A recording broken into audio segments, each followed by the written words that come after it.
북한군의 자동소총 직격탄 17발을 맞은 북한 병사를 살려놓은 사람이 있죠. 바로 이국종 교수입니다. 그런데 김종대 정의당 의원이요. 이국종 교수가 귀순병사의 인권을 침해했다면서 일종의 범죄 행위를 저질렀다라고 주장하고 있습니다.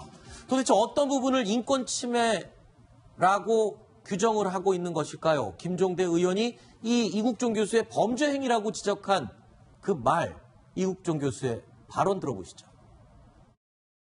제가 20여 년 넘게 외과의사 생활을 하면서 남한 사람들한테는 거의 볼 수 없었던 특징적인 소견들이 나왔는데 지금 보면 터진 장을 뚫고 전 내용물과 피와 함께 이렇게 기생충들이 이렇게 뚫고 나오고 있는 걸 보실 수가 있을 겁니다. 자, 지금 남한 사회를 경악하게 만들었던 귀순병사 뱃속에서 나온 기생충 이야기. 바로 이 부분을 김종대 의원이요. 몸 안의 기생충과 내장 분변, 위장의 옥수수까지 다 공개를 해버린 건 인격에 대한 테러를 한 거다. 인권 침해를 한 거다. 이렇게 주장을 하고 있습니다. 글쎄요. 신석구 부장 어떻게 보십니까? 이거 지금 이국종 교수가 북한군 병사의 인격을 침해한 겁니까? 네, 저 상황은 저도 잘 알고 있습니다만 저 발표를 하기 전에 이국종 교수가 발표하기 전에 그 전날에 네. 이국종 교수 치료하러 가면서 뭐 책을 들고 갔어요. 그래서 기자들이 무슨 책입니까? 그랬더니 좀 이 병사에게 우리 한국 사람과 좀 다른 부분이 있어서 그렇죠. 그걸 어떻게 좀 참고하려고 가져간다고 얘기를 했어요. 그러니까 계속 취재가 막 시작됐을 거 아닙니까? 네. 그래서 이제 결국 국민들이 다 궁금해진 거예요. 그렇죠. 뭐가 다르지? 한국 사람인데 네. 북한 사람도 한국 사람인데 뭐가 다르지? 궁금해지니까 이제 공개를 한 겁니다. 그래서 이게 이제 법익이 부딪힌 거라고는 이제 할 수 있는데 뭐냐면 국민의 알 권리가 있지 않습니까? 네. 굉장히 중요한 사건이고 판문점을 통해서 북한 병사가 넘어온 사건. 근데 몸에 좀 이상한 게 있다. 궁금하잖아요. 네. 국민의 알 권리라는 이제 권리가 있는 거고 거기에 비해서 이제 김종대 의원은 그 병사도 사람이고 비밀을 보호받아야 될 그런 인권이 있는 것인데 그걸 침해했다라고 지금 주장을 하는 것입니다. 네. 양쪽이 다 일리는 있겠지만 저는 그러니까, 어쨌든 예. 기자의 입장에서 국민의 알 권리 쪽에 좀 무게를 두고 싶습니다. 그러니까 지금 김종대 의원 입장은 그러니까 이 북한군 귀순병도 뱃속에 기생충이 있고 못 먹었고 이런 것들은 사실 사람으로서 좀 수치스러운 부분 아니냐. 이거를 본인의 동의 없이 그냥 공개한 거는 인권을 침해한 게 아니냐라는 주장인 것 같습니다. 그런데요. 이 말에 대해서 이 이국종 교수도 좀 마음이 서운했나 봅니다. 우리 채널A를 통해서 이런 입장을 밝혔습니다. 사전에 충분한 협의를 거쳤다. 관계 당국과. 그렇게 해서 공개한 것인데 환자 인권 침해라고 비판을 하면 마음이 아프다라고 굉장히 속상한 심정을 밝혔습니다. 네, 저는 김종대 의원 군사 전문가시고 굉장히 네. 참 존경하는데 네. 정말 도대체 누가 테러를 당했는지 네. 테러를 당해서 피해자가 있어야 되지 않습니까? 네. 그러면은 우리 국민들은 저 상황을 보고 북한의 실상을 알고 네. 정말 통일을 빨리 해서 저들을 구제해줘야 되겠다라는 네. 마음을 굉장히 많이 가졌어요. 네. 또 두 번째, 그 병사도 저는 어떤 상황을 보고 우리 국민들이 이 사람 빨리 정말로 회복됐으면 좋겠다라는 네. 측은지심 가져서 정말 회복됐으면 좋겠다라는 마음도 가졌어요. 네. 그런데 도대체 누가 피해를 입었는지 김종대 의원 조금 저는 저 말씀이 적절했는지 조금 다시 한번 돌아보시기 바랍니다. 네. 그리고 김종대 의원이 저 얘기만 한 게 아니라 지금 말에 나오는 것처럼 이런 말을 했네요. 김종대 의원이 여러 가지 말을 했습니다. 그 군 정보기관의 압박이 의심된다. 그다음에 인격 테러다.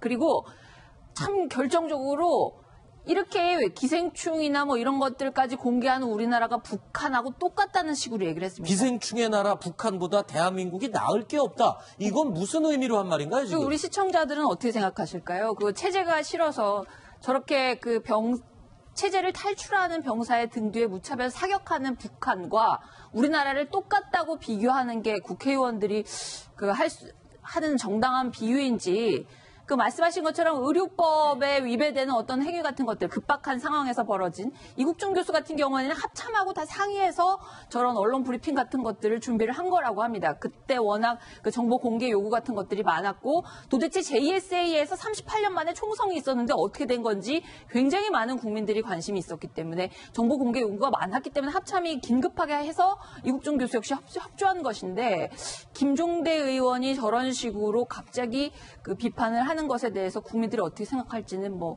앞으로 여론 보면 알겠습니다. 온 국민이 궁금해하는 점, 온 국민이 그 환자의 상태를 궁금해하는 점, 그리고 특이한 점이 있었고 그 소견을 이야기를 했는데 인권 침해라고 주장하는 것, 물론 일리는 있습니다만 글쎄요. 우리 국민의 알 권리를 조금 더 무게를 둔 게 아니냐는 게 이제 우리 신석호 부장의 해석이었습니다. 그런데요. 하나 더 안타까운 사연이 있었습니다. 이국종 교수 20여 년 동안 이 총상 또는 심각한 외상 환자들의 목숨을 살려왔던 의사인데 대한민국 대표 의사 커뮤니티 게시판에요. 이국종 교수를 욕하는 그런 글들이 올라온다고 합니다. 이런 얘기들이었습니다. 제가 읽기는 좀 그러네요. 화면으로 보시죠. 이런 내용의 이국종 교수를 폄훼하거나 욕하는 내용들이 올라오고 있습니다. 더 다른 글도 볼까요? 관상을 보니 자기만의 세계에 사는 사람 같던데 인상이 좋은 사람이 아니다. 또 다른 내용. 쇼를 하고 있다. 내가 수원의 아주대를 찾아가겠냐. 의사도 연예인과 다를 게 없나 봅니다. 이러면서 스타 의사가 아니냐는 비난의 글이 올라오고 있는데 이게요. 그냥 일반 네티즌들이 남기는 글이 아니라는 게 문제인 겁니다. 동료 의사들이 커뮤니티에서 남긴 건데 이거를 어떻게 봐야 될까요? 질투하는 애가 거죠. 아파서 질투한다고 봐야 될까요? 신석호 부장은 어떻게 보십니까?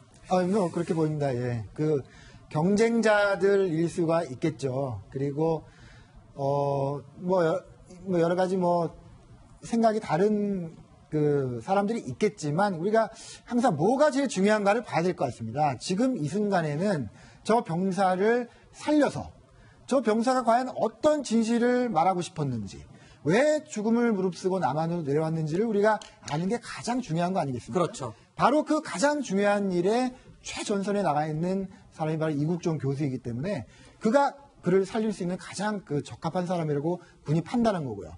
그분의 어깨에 손에 힘을 모아줘야 되겠죠. 그게 국민의 도리인 것 같습니다. 네. 이국종 교수로 인해서 불편한 진실이 드러나는 겁니다. 왜냐하면 의대 가면은 일단 그 사회에 나와서 그 졸업을 해서 기업에서 좀 더 환자를 많이 받을 수 있는 과에 몰리고 이렇게 의사계 의료계에서는 거의 뭐 3D 직업이라고 하지 않습니까? 저 네네. 외과 부분, 특히 중증외과 부분이.